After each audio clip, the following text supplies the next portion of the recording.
ஆண்டவராகிய இயேசு கிறிஸ்துவின் நாமத்தில் காலை வாழ்த்துக்கள். இன்றைய மன்னா, நீதிமான் தன் அயலானை பார்க்கிலும் மேன்மையுள்ளவன், துன்மார்க்கருடைய வழியோ அவர்களை மோசப்படுத்தும்.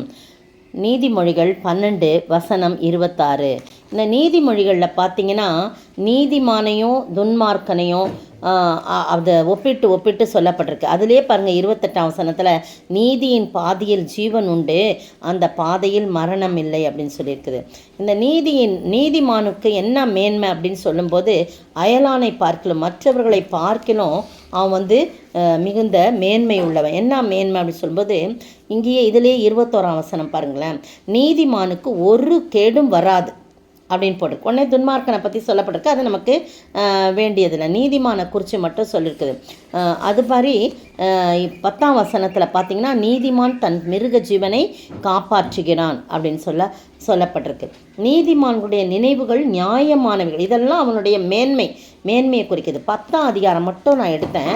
இதில் ஃபுல்லாக நீதிமொழிகளில் நீங்கள் ஒரு பைபிள் ஸ்டடி மாதிரி எடுத்தால் கூட அதில் நீதிமான் துன்மார்க்கன்னு பிரிச்சிங்கன்னா அவ்வளோ வரும் பாருங்கள். இதில் நான் 10ஆம் அதிகாரம் மட்டும் எடுத்தேன்.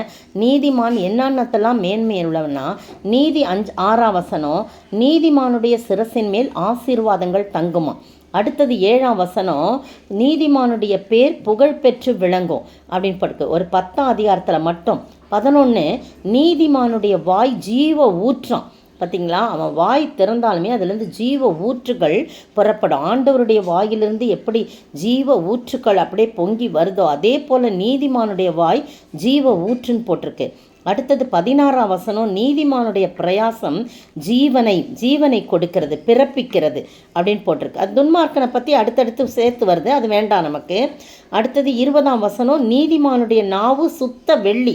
வாயை பற்றி சொல்லியிருக்கு, நாவை பற்றி சொல்லியிருக்குது பாருங்கள், இருதயத்தை பற்றி சொல்லியிருக்கு, அப்படிலாம் அவனை பற்றி சொல்லியிருக்கு. அடுத்தது பாருங்கள் 21, உதடுகள்.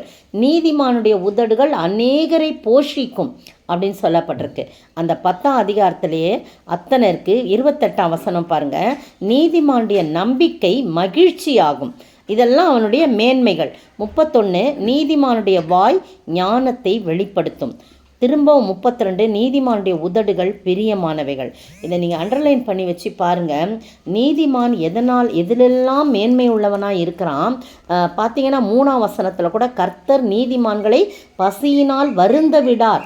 இதெல்லாம் அவனுக்கு கொடுத்த ஒரு மேன்மை. நீங்களும் நானும் நீதிமான்களாய் நாம் காணப்படும்படியாக நம்மை ஆண்டவருடைய சமூகத்தில் ஒப்படைக்கும் போது, நாம் மற்றவர்களை காட்டிலும் அயலானை காட்டிலும் மேன்மை உள்ளவர்களாக நாம் காணப்படும். அப்போது நம்முடைய வாய், நம்முடைய உதடு, நம்முடைய நாவு, நம்முடைய இருதயம், நம்முடைய சரீரம் எல்லாமே கர்த்தருக்கு பிரியமானதாக இருக்கும்போது, கர்த்தர் நம்முடைய வாயையும் நம்முடைய நாவையும் நம்முடைய உதடுகளையும் நம்முடைய இருதயத்தையும் ஆசீர்வதிப்பார், உயர்த்துவார். நம்மை பசியினால் வருந்த விட மாட்டார், நம்மேல் அவர் பிரியம் கொள்வார் அப்படிலாம் சொல்லி இதில் போடப்பட்டதன்படி நம்முடைய வாழ்க்கையிலே அது மெய்யாய் மாறும்படியாக ஆண்டவர் தாமே கிருபை செய்வாராக. ஆமேன். நீதிமானின் சீரசின் மேல் நித்திய ஆசீர் வந்திறங்குமே, கிருபை நன்மைகள் பொழியுமே, கேட்பது கிடைக்குமே.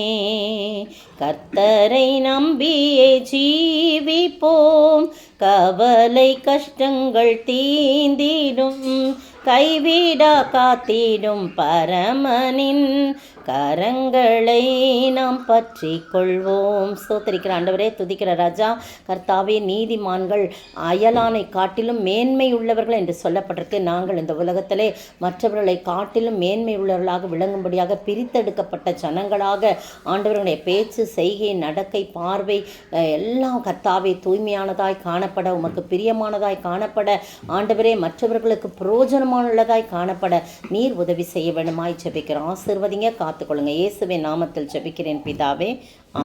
நேற்றைய பதில், ஆயத்துறையில் உட்கார்ந்திருந்த லேவி என்னும் பேருடைய ஒரு ஆயக்காரனை கண்டு எனக்கு பின் சென்று வா என்றார்.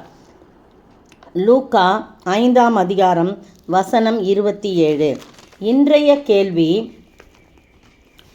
இயேசு சமனான ஒரு இடத்தில் நின்றபோது யார் யார் எந்தெந்த இடத்திலிருந்து வந்தார்கள்? இயேசு சமனான ஒரு இடத்தில் நின்றபோது யார் யார் எந்தெந்த இடத்திலிருந்து வந்தார்கள்?